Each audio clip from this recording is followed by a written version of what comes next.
I'm here with David Barnett of the Tour Junkies. They've got the most outrageous, entertaining, hilarious, and informative podcast out there. Each week they bring it. They've got the most incredible guests.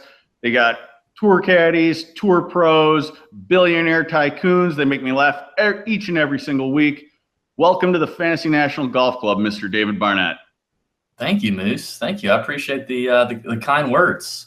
One of the first things I do before I even dig into any stats is kind of narrow down who I think are going to be interesting plays for me, just big picture, looking at prices and ownership. So as you can see, I've actually already got a few guys favorited here. And for the BMW, what I did is I actually favorited these guys based on their FedEx Cup ranking. So I'm looking at guys, just for example, this coming week, I'm looking at guys who are sitting between number 25 and number 50 in the FedEx Cup standings. I like guys like that to really make a move at the BMW because they got to be in the top 30 to play at East Lake the following week. And I think, they're going to be extra motivated. So in combination with the FedEx Cup standings and then just some guys who I think will be ownership plays, I've already made a few favorites. It really has nothing based on stats yet. So now that I've done that, this is where I really start using Fantasy National to see which one of these guys are really popping. So one of the first things I like to do is I go up here and change it from strokes gained to a custom stat model.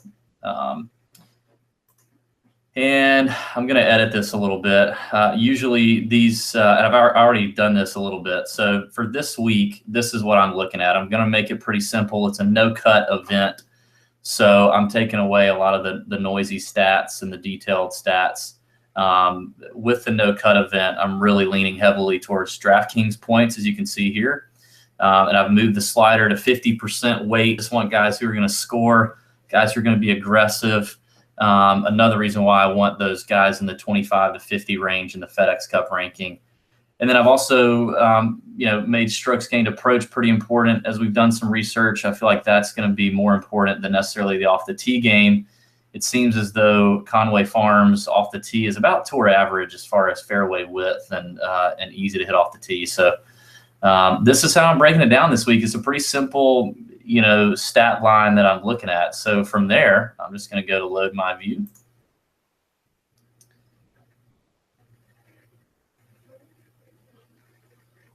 And then I'm going to sort by the sample size. This is one of my favorite parts about Fantasy National, just being able to narrow this down. So I usually look at a few different, different rounds here. So I'm going to just pick, I'm going to pick the last 8 rounds first. It's going to filter all that for me. And I just sort by my rank right here. And here are my guys. And I've already favorited some of the guys I just want to pop at, that I know are going to be in that 25 to 50 range. And this is what I'm doing. So I'm looking at how they rank in these key stat categories and how they ended up here. So this kind of draws my attention to Stenson right off the bat. Looking at Stenson, he didn't play the week prior, so maybe he's a little forgotten. And he has been playing pretty well before then. So he's popping for me. Jason Day, I'm interested in here as well. Then I see a guy like Xander Schauffele, who's at 6,900, and with a no-cut event, likely going to be a lot of studs and duds lineups. I could see putting him in there, and he's obviously popping from a stat category. Probably be a little more chalky. He was around 14% owned at the last event, and the DFS community tends to like him. But so I'll just, I'll spend a lot of time just scrolling through here. I'll go to the bottom and see which one of my guys is at the bottom of this list. So just seeing Mackenzie Hughes down there is probably going to make me unfavorite him just because that's the worst possible guy from the 3 major stat metrics that I like. But this is interesting. I mean, Phil, DeChambeau are a couple other favorites of mine. So I'll just spend a lot of time on this page thinking about, ownership and the FedEx Cup ranking, and then how they're playing out here. Then I will probably go back and look at, I kind of like to have a big picture idea of how good these guys are. So I might go to like 75 or 100 rounds and just, are the guys that popped when it was 8 rounds, are they kind of, is that a, is that a unique thing for them, or is that something that they typically really do well at? Obviously, you can see like Jason Day, Henrik Stenson, those guys are up here pretty high. So I'll look for any discrepancies here, just to get an idea. But for the most part, I mean, I'm making a lot more picks and weighting a lot more things based off the 8-round number. I do use this side over here where it's your green surfaces. From time to time, I'll use some of that. I mean, Conway Farms is not really a golf course where I'm going to weight a lot of putting stats, but certain putting surfaces throughout the year, I will look at how guys are doing on bent, Bermuda, or POA.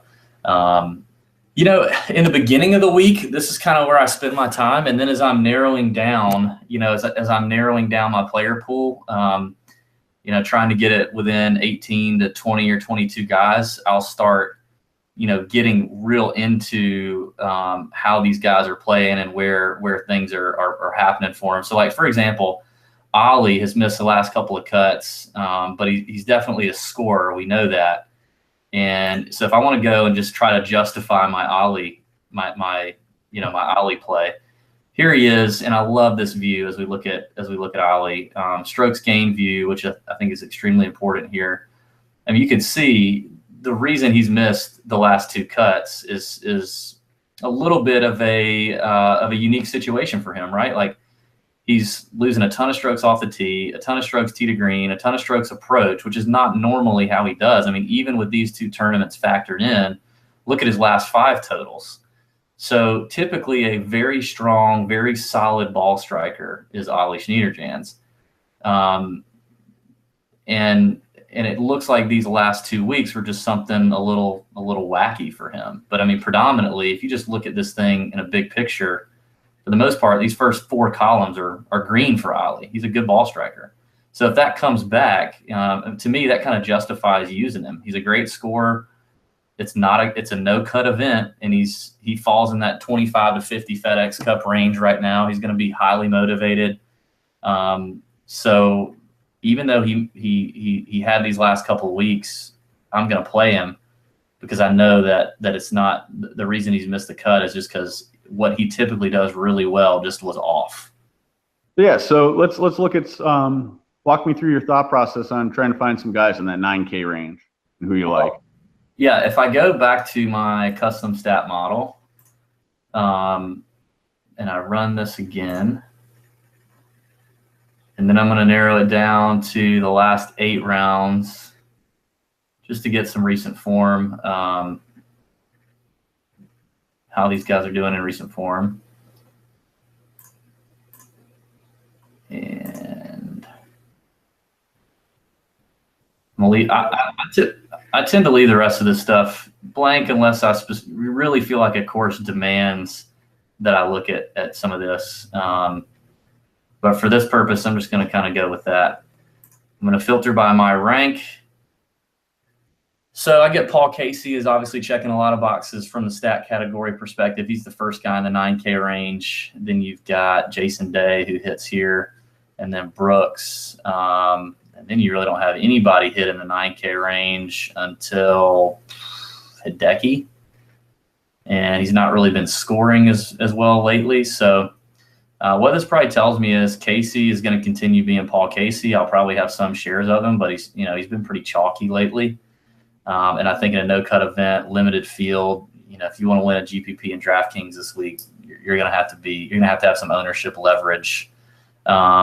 So Casey could be, I mean, clearly the statistical play, but probably pretty chalky. And at the end of the week, I'll be referencing your popular plays and ownership tab to see where he's fallen. But Jason Day is one already I was looking at. He actually, crazy enough, falls in the 25 to 50 FedEx Cup range.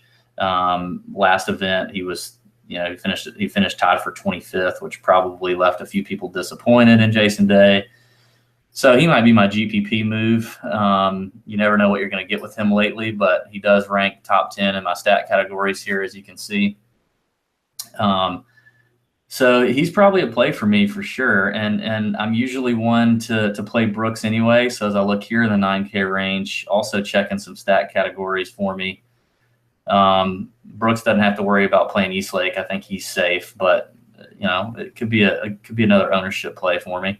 So it seems like if I'm gonna get some guys in the 9K range, it looks like it's just gonna be Jason Day for the most part. I'll be pretty overweight on him if I was making that lineup today, and then I'd have a little bit of Brooks and probably look to gain an ownership edge by completely fading Paul Casey.